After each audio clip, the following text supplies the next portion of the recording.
everyone, it's Maddie. I was lucky enough to interview Julie Murphy, the author of Side Effects May Vary, at RT Book Lovers Convention 2014.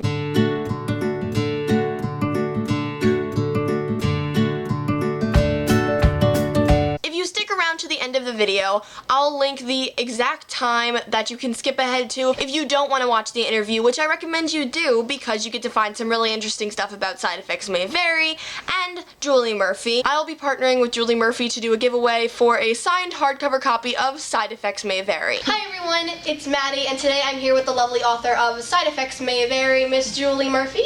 Yay, hello. I will hold it. Side Effects May Vary is about a girl named Alice who's been diagnosed with acute lymphocytic leukemia.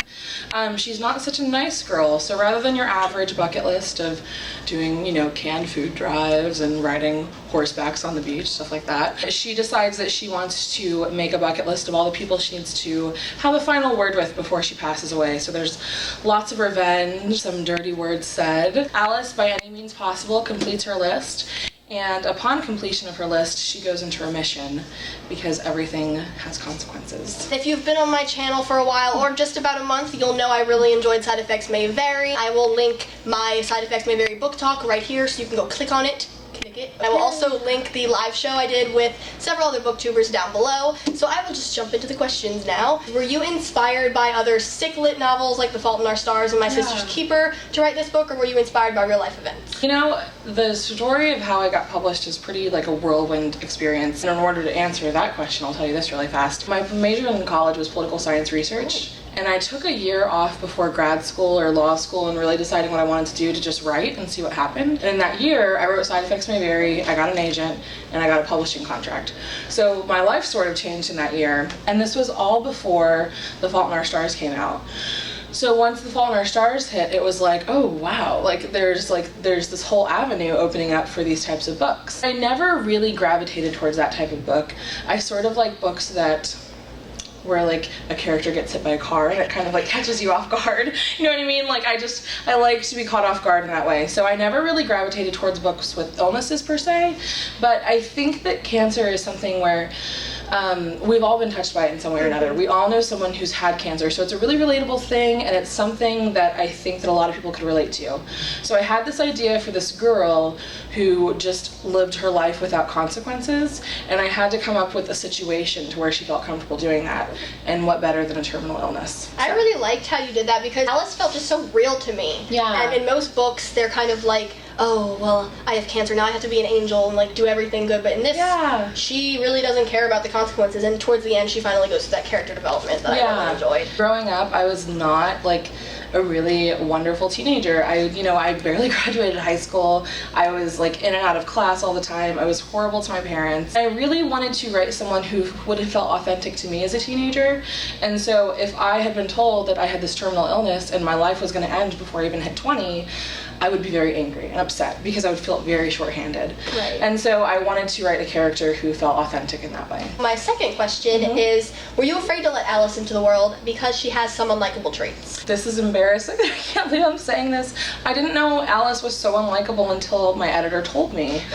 Because when you spend so much time with a character, it turns into the norm. I've read books narrated by characters who do really horrible things, are murderers or just other types of horrible things, and you get so used to it that it doesn't faze you when they do those things.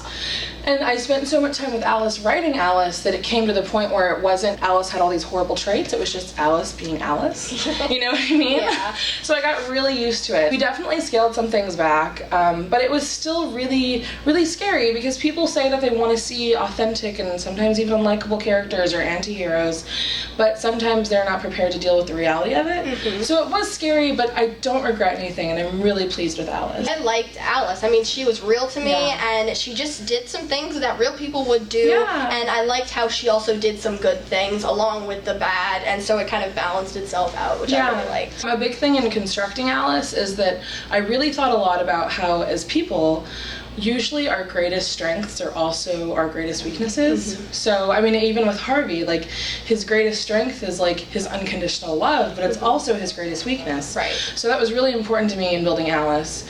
So you'll see that the way that she treats Harvey can sometimes be horrible, but sometimes that exact thing, that exact fierceness is also her greatest strength.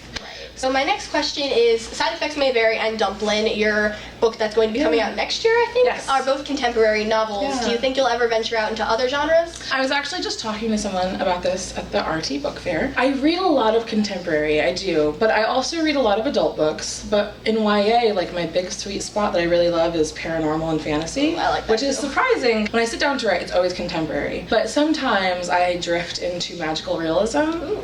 And I do have like this project that I work on just for me when I only am not on a deadline and I just have time for myself. Right. And it's just a really fun thing that I've always loved to work on.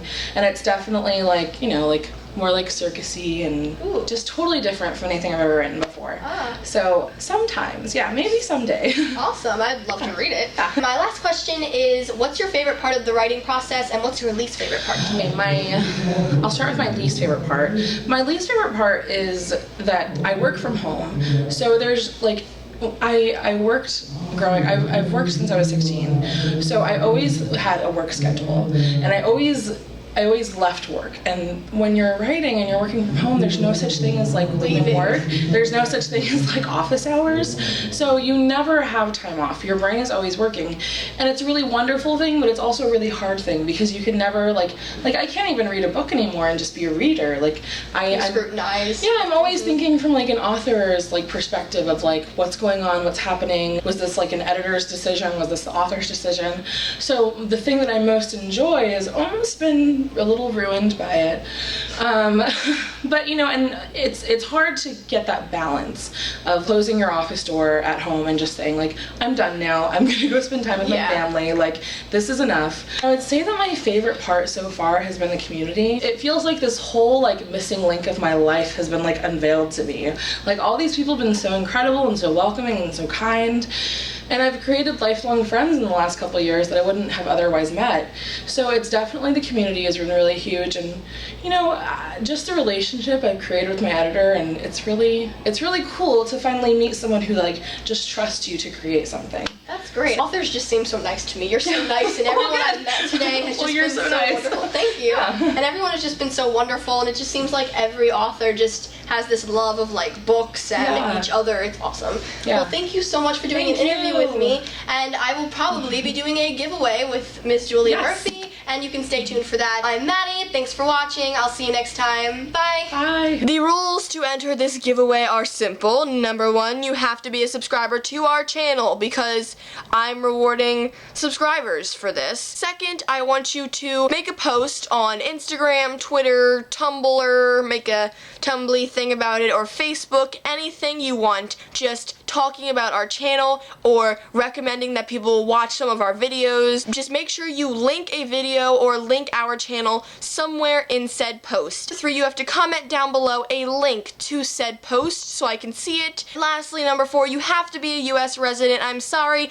Julie Murphy will be shipping you the book, and she and I have decided we cannot do an international giveaway because shipping costs get very expensive. I'll put all of these comments into random.org or a hat or something, and I will choose the winner. This giveaway will last for a week, so it will end next Saturday at 11:59 p.m. and I will choose the winner as soon as possible after. Rules again: number 1, be a subscriber. Number 2, post about our channel / a video. 3, link said post down below. And 4, be a US resident. I hope you enter this giveaway. I really enjoyed Side Effects May Vary, and I think you would all enjoy it as well. I'm Maddie. Thanks for watching. I'll see you next time. Bye.